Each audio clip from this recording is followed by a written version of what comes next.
And here we go. I hope you're hungry for nothing. With the 26th pick in the 2026 NBA draft, the Denver Nuggets select absolutely nobody.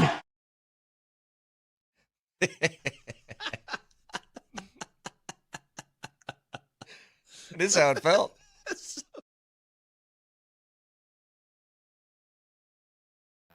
And that is how it felt when guard after guard was selected, and all the mock drafts, whoever it might have been for the Nuggets, went off the board one after another.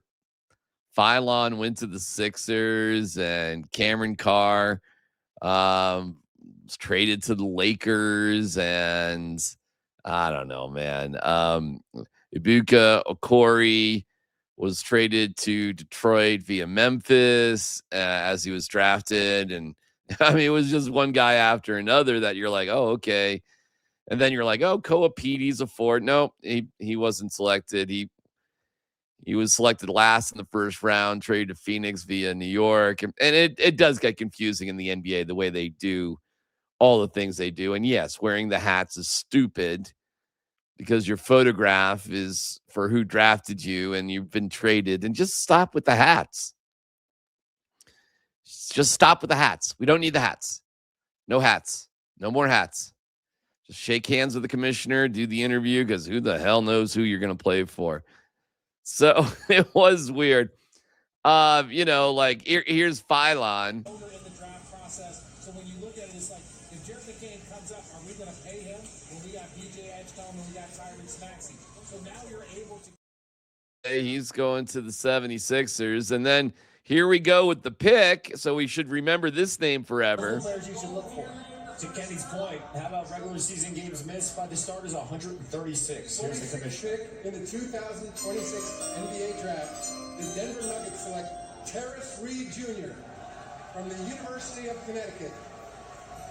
Size. Yeah, you know when Jokic goes out the game, the guy is a rim runner, he's a shot blocker, and he's physical, and he's a load inside.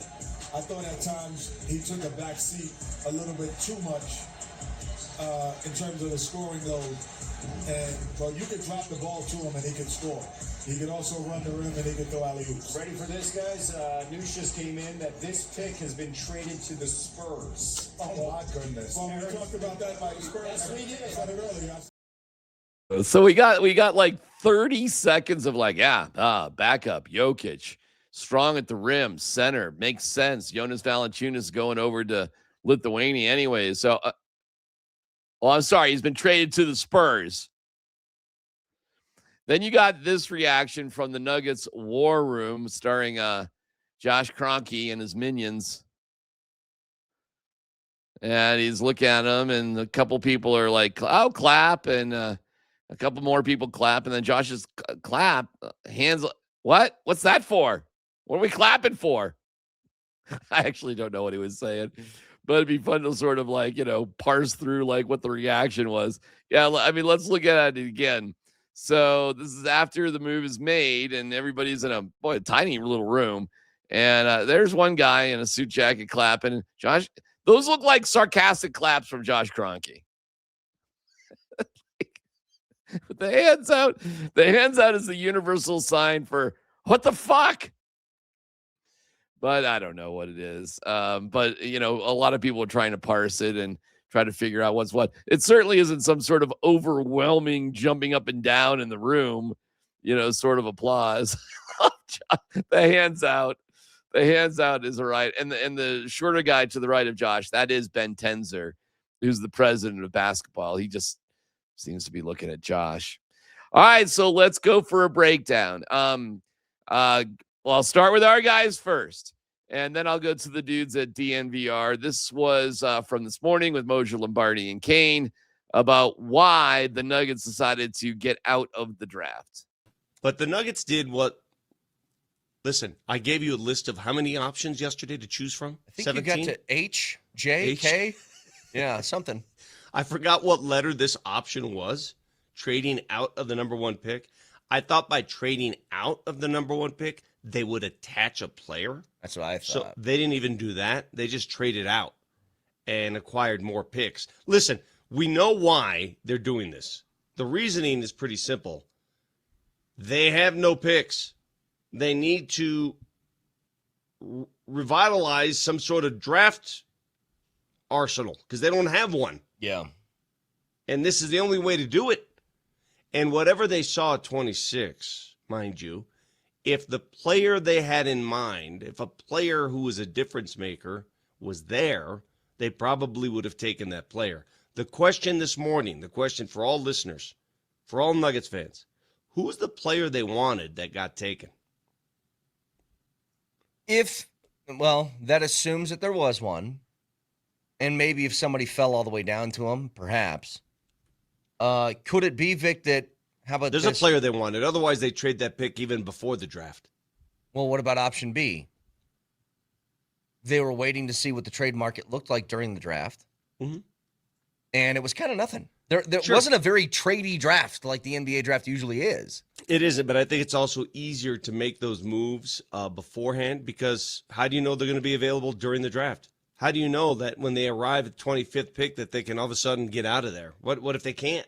Yeah. And they're forced, that's a risk. Sure it is. It's a risk you take. So I am convinced that there's a player they wanted that went somewhere between 20 and 25. Okay, well, that seems to make sense.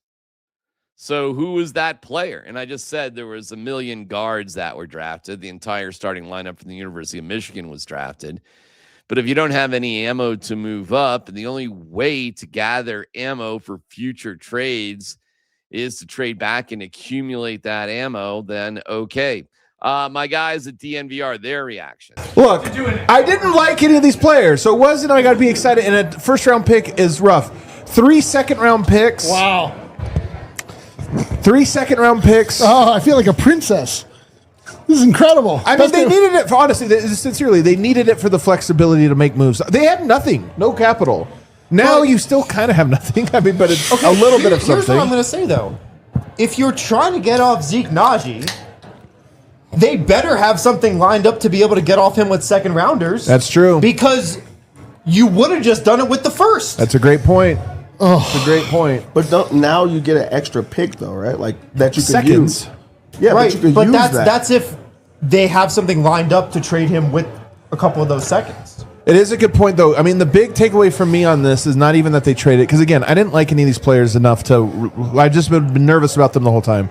But Denver didn't get off any money today. That's the point. Yeah. And I think now that you look at this Peyton Watson, signing him to a new deal, it's not that it's over. It's just that this was one lever to pull, and they ended up pulling it. It wasn't like they weren't willing to part with it. They just partnered with it for more assets.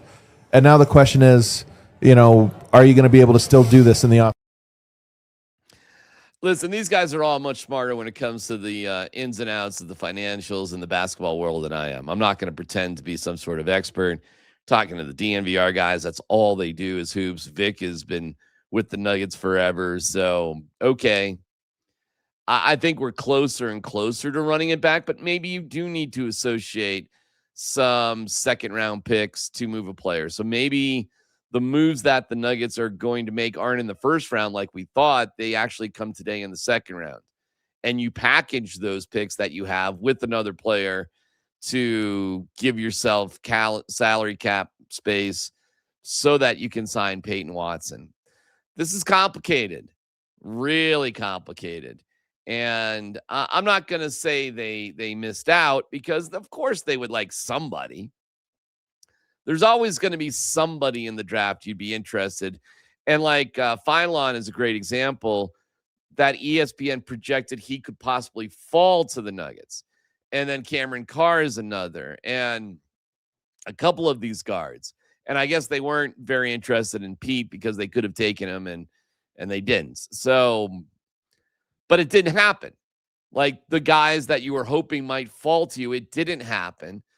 So it's plan K, as Vic put out. Like of course we liked a guy, maybe a couple of guys. And if we're lucky enough to fall to us, we're going to scoop them up.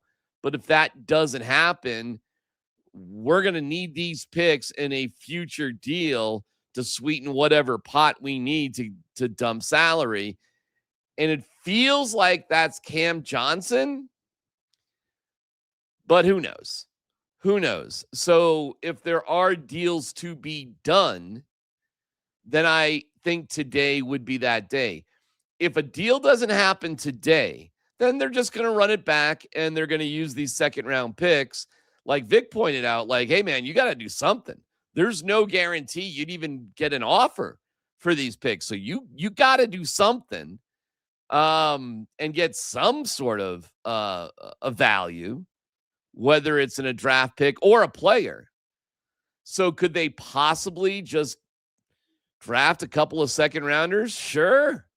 I mean, if they can't get a deal together and package those picks with a player like Cam Johnson or Jamal or Aaron Gordon or whatever, then you just got to take the best player available and hope it works out. And if they do that today, if they take these second round picks and they're not packaged with another player, then they're probably just running it back. And if they do that, they'll probably be losing Peyton Watson. But who knows? Seriously, who knows? These guys, these DNVR guys, these guys are the basketball experts, and they didn't know what the hell was going on. So there's that. We look forward to day 2 of the NBA draft to see what drama's going on. We'll be talking about it with my guy, Scott Hastings and Tyler Columbus at noon, and we'll see what develops. I'm kind of laughing at the entire situation. By the way, I have covered draft night at Ball Arena for the Nuggets before. In general, it's a gargantuan waste of time. But it's much more interesting when they bring the players in after the draft. I'll go down and cover that. But going down to Ball Arena, can you imagine the Muggles going down there? They did offer them free pizza. You know, it'd go great with pizza. There's a world of flavor out there, and to find it, you have to take the journey. Journey Spice Company handcrafts the most premium spice and seasoning blends that have no sugar, no salt, are certified USDA organic, non-GMO, vegan-friendly, and always planet-friendly. You are going to love serving amazingly delicious creations while knowing you helped reduce single-use plastics. Make sure to search for Journey Spice Company on Amazon today. Code offseason 26, and that is Journey Spice. Hey, don't forget, thank you, Andon and Rosa. We love you guys. Don't forget, tonight it's cocktail hour with myself and Rachel Vigil. Rachel is back from Banff with her husband, Anthony. What a handsome fella he is. And we are drinking martinis.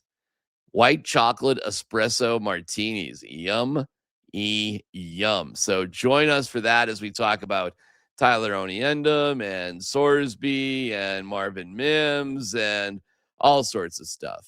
So look forward to that. A quick note, which is kind of interesting. Derrick White has a new job, and that's the president of basketball strategy. So here's Derrick White with Fernando Lovo and a bunch of CU Hoops people, Tad Boyle, and apparently the president of basketball strategy is assisting head coach Tad Boyle in mentoring, inspiring future Buffalo players. I don't know what that means, but I'd like to get a job as a mentor. That sounds fun and easy. So cool, man. Derrick White's awesome. So I'm glad he's back. I think I'd rather have him back as a player for the Nuggets, but I'm glad he's back.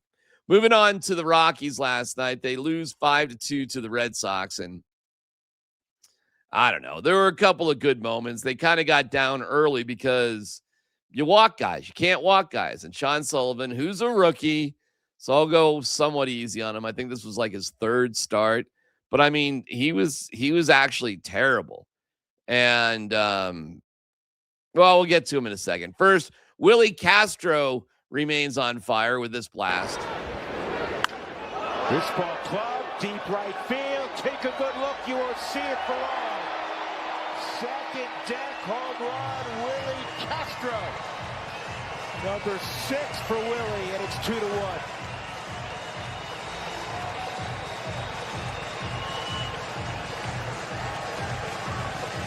That ball went 435 feet.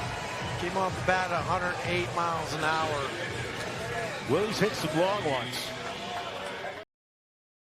I'm a fan of Willie Castro, man. And Kyle Karras had the night off. Willie Castro is a switch hitter and can play every single infield and outfield position. He's a cool player. I'm a big fan. But, yeah, it just wasn't enough last night. And this is tapped to first. This is going to do it. So Boston bounces back, and they beat the Rockies tonight 5-2 behind Sonny Gray, who struck out 11 in 7 innings. The rubber game will come tomorrow afternoon. Again, it'll be Freeland for the Rockies and Ranger Suarez going for Boston. Gray gets the win. He's now 9-1. Sean Sullivan, the Boston native, suffers a loss. He is 0-2. We'll come back. Do you see how? Yeah, Sean Sullivan is from Andover. I'm from Ipswich. They're about 20 minutes from each other. And to say that you're the Boston native, it's a stretch. I mean, I guess you could say I'm a Boston native, but growing up in Hingham and Ipswich doesn't really feel like Boston, nor does it look like Boston. But if you want to say Andover is Boston, he went to a prep school, Tudor Academy, that costs $80,000 a year. And he kind of pitches like he comes from a foo-foo shishi academy, to be quite honest with you. I'm not a big fan. I guess I should be, because he's 20 minutes from my hometown of Ipswich with the cigar-smoking lacrosse players. But, yeah, he doesn't throw very hard. The walks just absolutely kill you. Warren Schaefer explains. Yeah, I mean, at the end of the night, he gave us a chance to win with 3 runs over 5. But, I mean, the walk total is, too high. Too many behind counts. And the thing is, that's not him. I think he's just, settling into the big leagues and, learning how to pitch here. So, the leadoff walk in the first scores, the walk in the second scores, 2 walks in the third to extend his pitch count.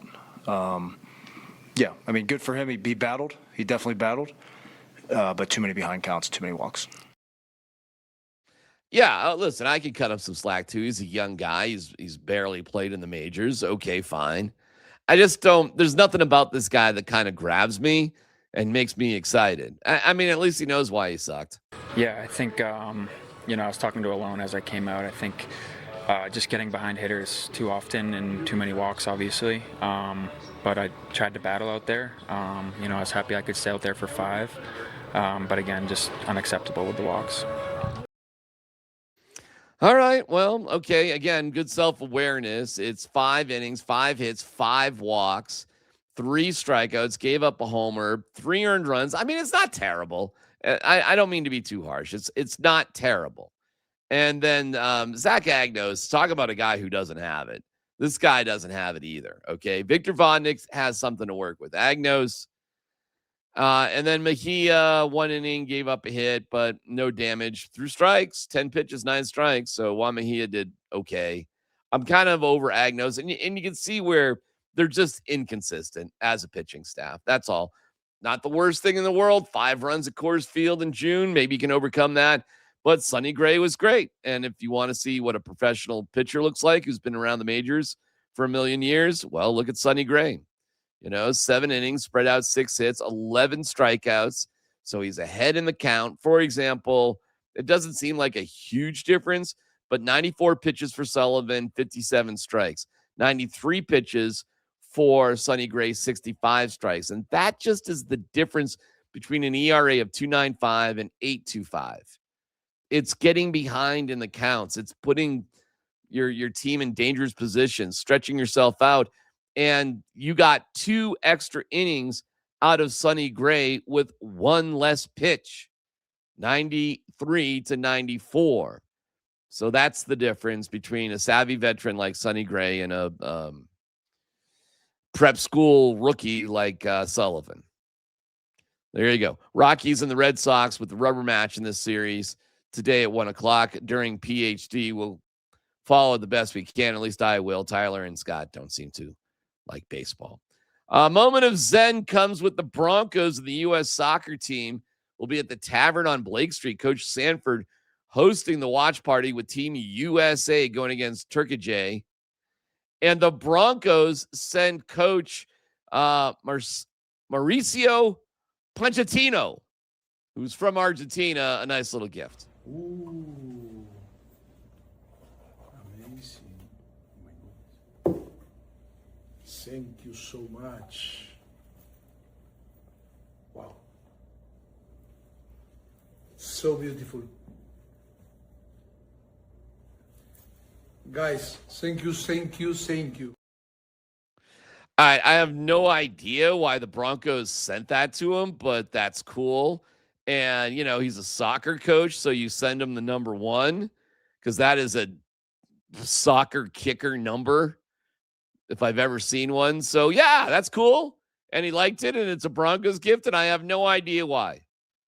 I have no idea why they sent him a jersey, and I have no idea really why the Nuggets pulled out of the first round.